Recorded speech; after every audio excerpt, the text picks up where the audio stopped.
You, John Fitzgerald Kennedy, do solemnly swear. I, John Fitzgerald Kennedy, do solemnly swear.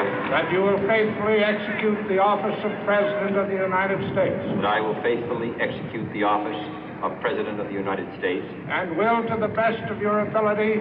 And will, to the best of my ability. Preserve, protect, and defend the Constitution of the United States. Preserve, protect, and defend the Constitution of the United States. So help you God. So help me God.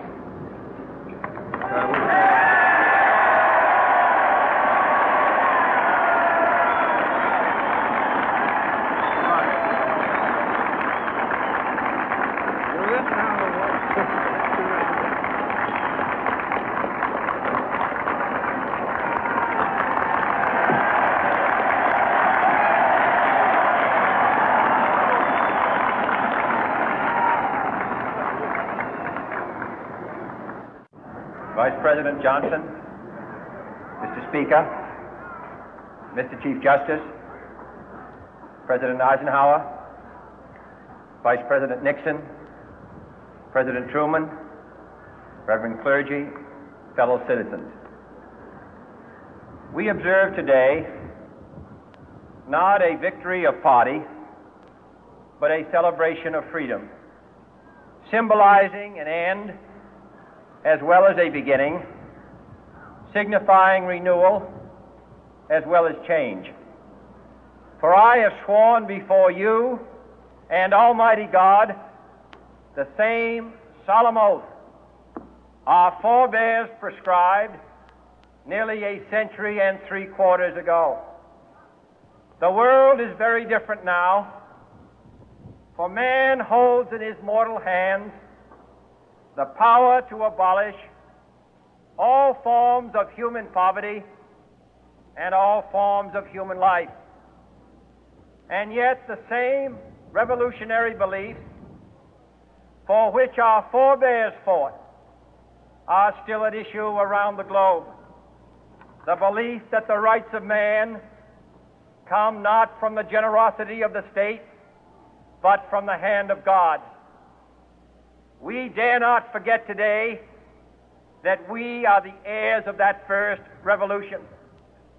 Let the word go forth from this time and place to friend and foe alike that the torch has been passed to a new generation of Americans born in this century, tempered by war, disciplined by a hard and bitter peace, proud of our ancient heritage, and unwilling to witness or permit the slow undoing of those human rights to which this nation has always been committed and to which we are committed today at home and around the world.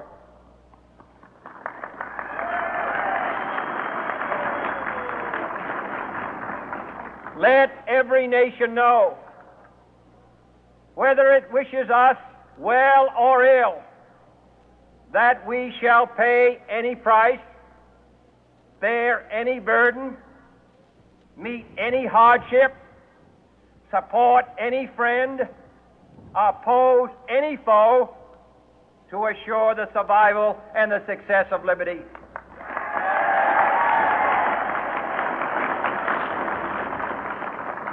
This much we pledge and more. To those old allies whose cultural and spiritual origins we share, we pledge the loyalty of faithful friends. United, there is little we cannot do in a host of cooperative ventures.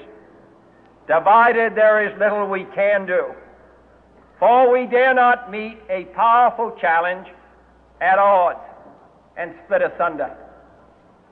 To those new states whom we welcome to the ranks of the free, we pledge our word that one form of colonial control shall not have passed away merely to be replaced by a far more iron tyranny.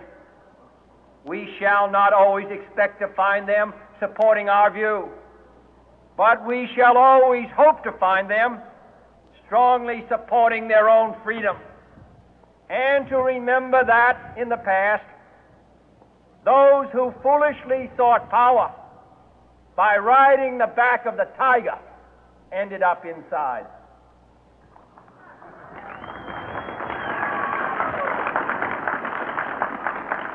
To those people in the huts and villages of half the globe struggling to break the bonds of mass misery, we pledge our best efforts to help them help themselves for whatever period is required, not because the communists may be doing it, not because we seek their votes, but because it is right. If a free society cannot help the many who are poor, it cannot save the few who are rich.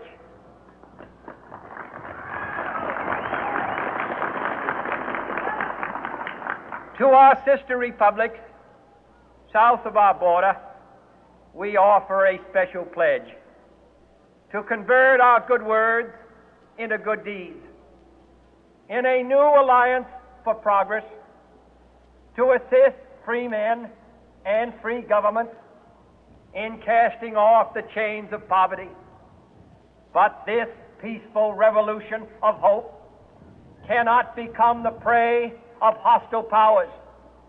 Let all our neighbors know that we shall join with them to oppose aggression or subversion anywhere in the Americas. And let every other power know that this hemisphere intends to remain the master of its own house.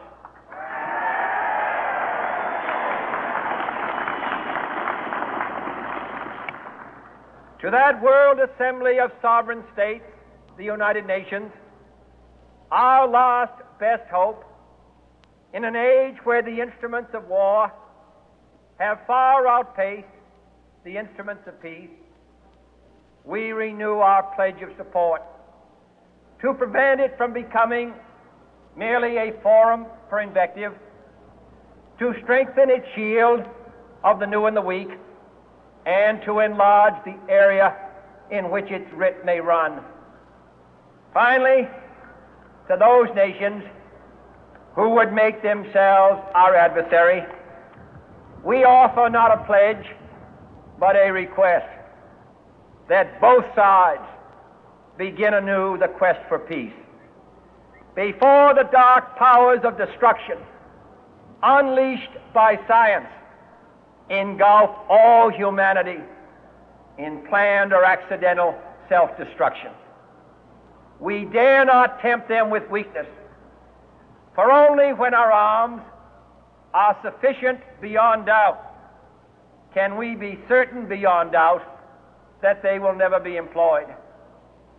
But neither can two great and powerful groups of nations take comfort from our present course, both sides overburdened by the cost of modern weapons, both rightly alarmed by the steady spread of the deadly atom, yet both racing to alter that uncertain balance of terror that stays the hand of mankind's final war.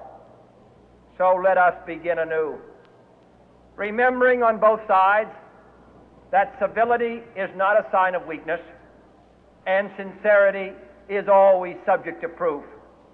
Let us never negotiate out of fear, but let us never fear to negotiate.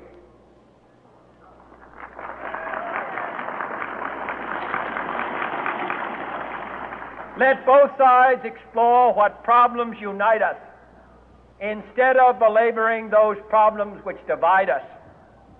Let both sides, for the first time, formulate serious and precise proposals for the inspection and control of arms, and bring the absolute power to destroy other nations under the absolute control of all nations.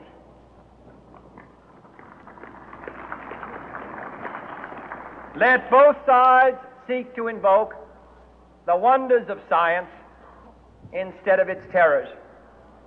Together, let us explore the stars, conquer the deserts, eradicate disease, tap the ocean depth, and encourage the arts and commerce. Let both sides unite to heed in all corners of the earth the command of Isaiah to undo the heavy burden and let the oppressed go free.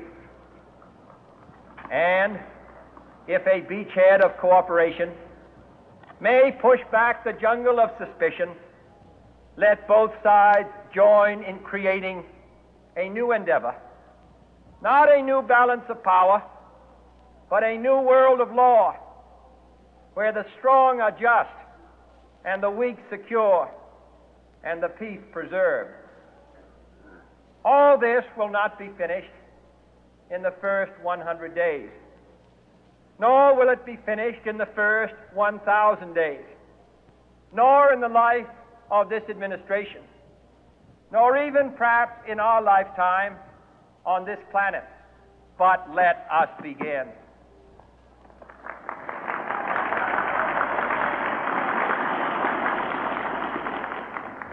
In your hands, my fellow citizens, more than mine, will rest the final success or failure of our course. Since this country was founded, each generation of Americans has been summoned to give testimony to its national loyalty. The graves of young Americans who answered the call to service surround the globe.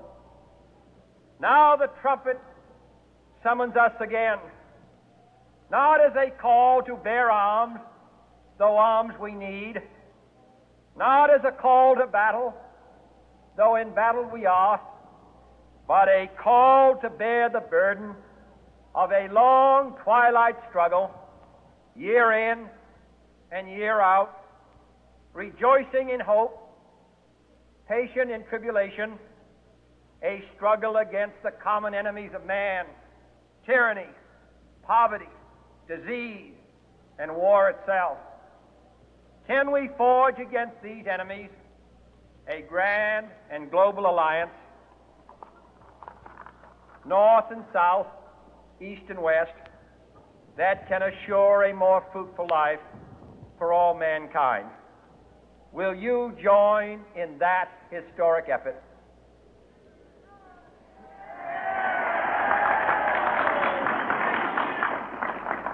In the long history of the world, only a few generations have been granted the role of defending freedom in its hour of maximum danger.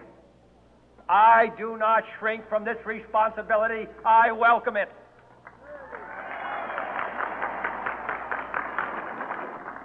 I do not believe that any of us would exchange places with any other people or any other generation.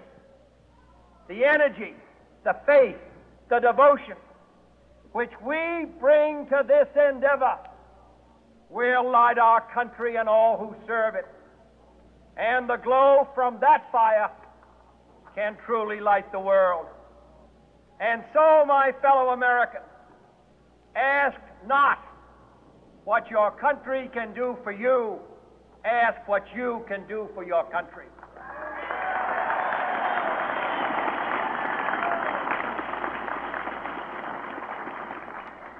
My fellow citizens of the world, ask not what America will do for you, but what together we can do for the freedom of man.